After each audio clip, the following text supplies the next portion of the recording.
from Defend Our Juries would like to come to the stage. Thank you, Clive.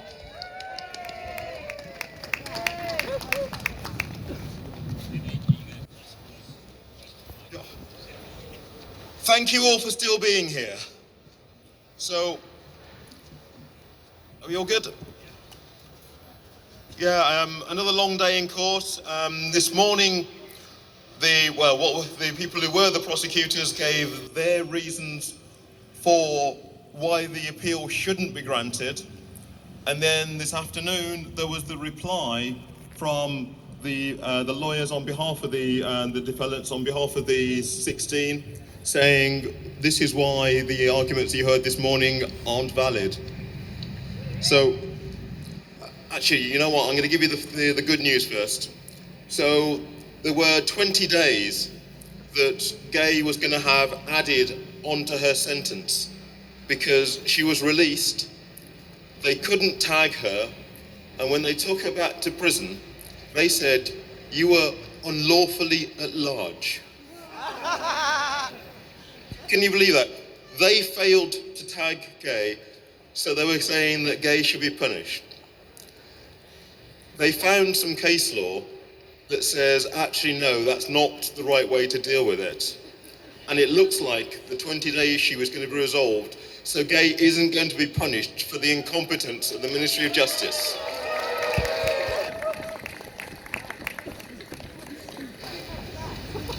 So, yesterday we were hearing various arguments that were refuted today. So they were talking about whether Article 10 and 11 was engaged.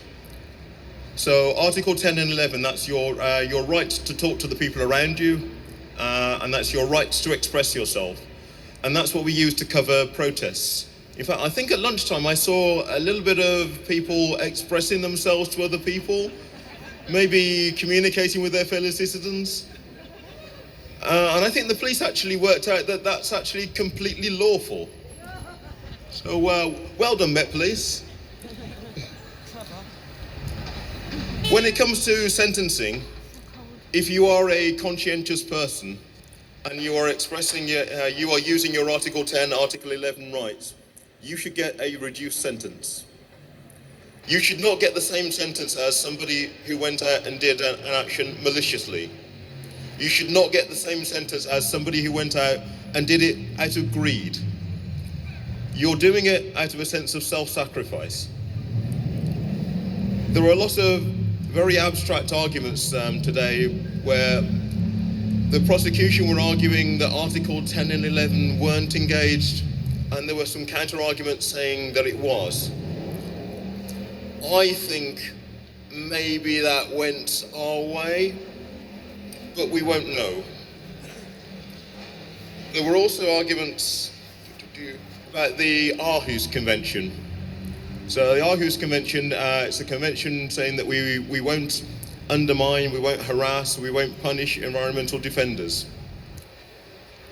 The argument that was put forward, and you have to bear in mind this is a legal argument working in the abstract legal world, is that Aarhus isn't relevant.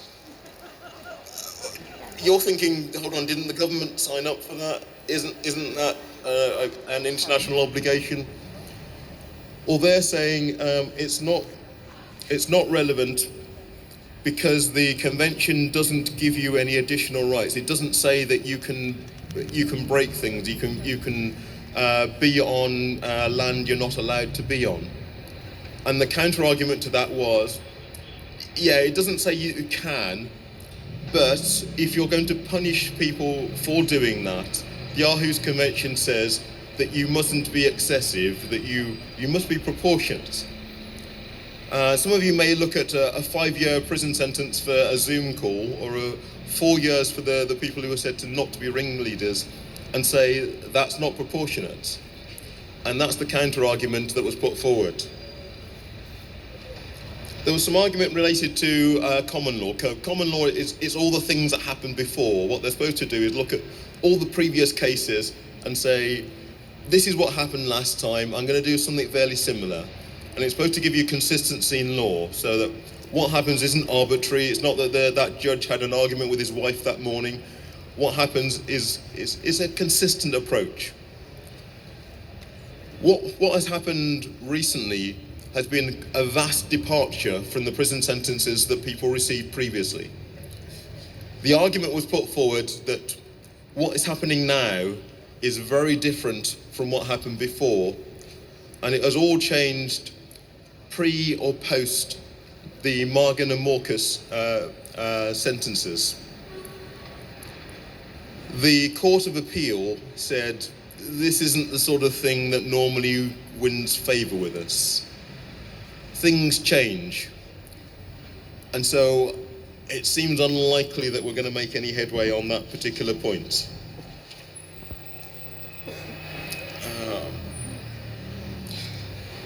There were a set of more detailed arguments related to particular points. So trespass, whether when you trespass or not, you're breaking the law. Do you still have your Article 10 or 11 rights? If something isn't fenced off and it's private land, are you allowed to go on it? Are you allowed to go under public land, which relates to one particular trial? So there was a lot of toing and froing on that point. With regard to maturity and how much weight has been added, and this is very particular to Phoebe and to Anna. And there was a lot of toing and froing about whether Judge Hare had allowed for the fact that they are very, very young. I think it's 20 and 22. At one point in his judgment, Judge Hare says, your actions were silly. But then later on he says, well, you're full-grown adults, so I'm going to sentence you as full-grown adults. And so the argument was put that insufficient weight has been put to the fact that these are very young people. And whilst Phoebe has other activities that she's been engaged with, Anna was coming to this with a clean slate. So there is some hope that there'll be some headway in that respect. Forgive me, I literally walked out of there and I'm going through my notes just to pass everything back to you.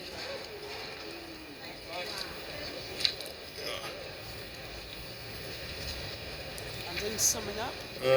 Right. There was some discussion regarding harm and whether harm relates to what happened, whether it relates to what people intended to happen, and how you judge what someone intended to happen, and then how that relates in turn to what could have gone wrong.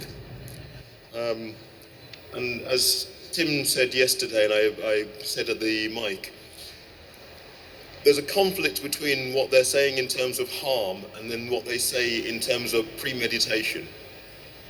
So they're saying premeditation is a bad thing, but equally, if you act recklessly and bad things happen, that's a bad thing. So do you want us to plan this? Or do you want us just to wing it and hope for the best?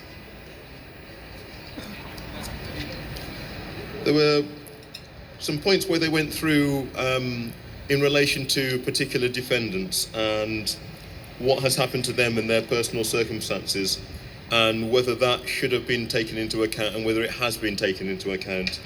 And I'm not going to go through all of those.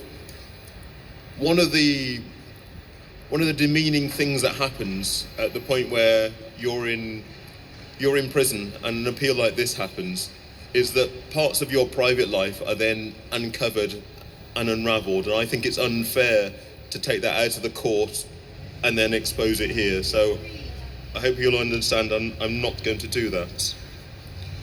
I'm going to skip towards what happened at the end. So what normally happens with these cases is that the judges say at the end, thank you, we've heard all your submissions. The majority of the actual case itself was given over in paperwork beforehand, and the judges read through all of that. And the only thing that happened for the 2 days today and yesterday was that they went through, they heard particular points that the lawyers wanted them to hear and have emphasis on, and they ask questions. The only way that we get any real sense of where they're going in terms of their mindset is in terms of what questions they ask. And my view is that some of the more general points we're definitely going to lose on. There's one or two of them where we might, and I'm really, really hopeful that we win on the Article 10, Article 11, because that's a big thing. It will affect the sentences, not just of these people involved in the appeal, but potentially anyone in the future who's involved in direct action, anyone who's been sentenced in the past who is already serving their sentence and isn't part of this appeal. Speak to the mic. Oh, sorry. So that they're going to give their judgment later on. They've said that they are aware of the fact that there is an urgency, and they are aware of the impact that's happening with people in prison. I think particularly with Gay, who, because of the tagging issue, can't leave prison at the moment, but also with other people who are in prison, other people who are tagged at the moment. They've said that they're going to reveal their judgment, and they'll probably pass it on to the lawyers embargoed. So the lawyers will get a chance to see it beforehand. I'm hoping that the lawyers will be able to see it in a way that they'll be able to communicate it to the defendants, so that at least they'll know what's coming down the line. Sadly, what they also said is that they couldn't give a time for when that final judgment will come out. And it's only when that final judgment comes out and it's public that we will know what has happened and what the result of it is. But just because there's a delay doesn't mean that we should stop, that we should pause. We have to keep going. The reason why we are here in the first place is because we had a harsh, authoritarian, horrific government that decided it doesn't like people opposing it. The Public Order Act, the Police Crime and Sentencing Police Crime Sentencing Act, they are horrific pieces of law. Just the fact that two pieces of law were passed in successive years addressing the same issue, that's something I'd never heard of before. The Public Order Act in particular, we have to press our MPs and tell them this is hurting real people. There are people who would love to have come along and joined us today who didn't, because they are worried that they may be carted off and they may have horrifically long prison sentences.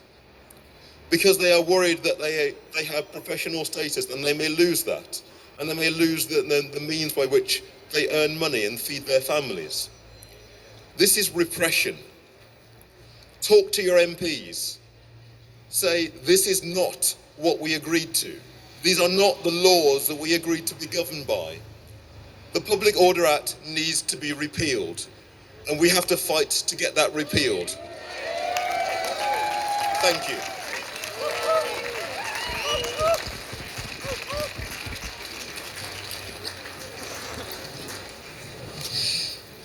Thank you, Clive.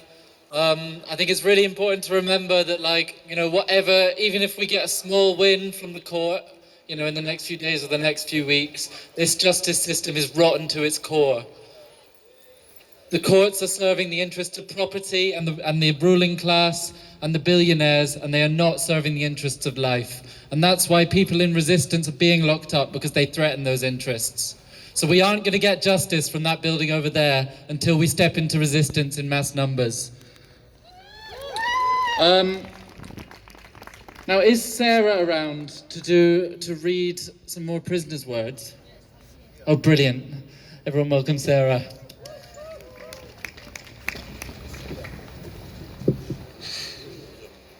Hi, I have a very short statement from Chris Bennett that he sent to us from prison.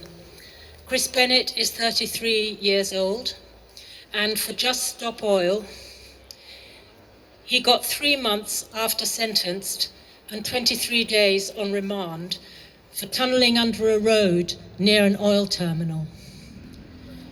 Being in prison has made me realise that for the vast majority of people in prison, it isn't the right place for them. It takes in ordinary people and it breaks them. Lord Thompson was right when he said, prison just makes better criminals.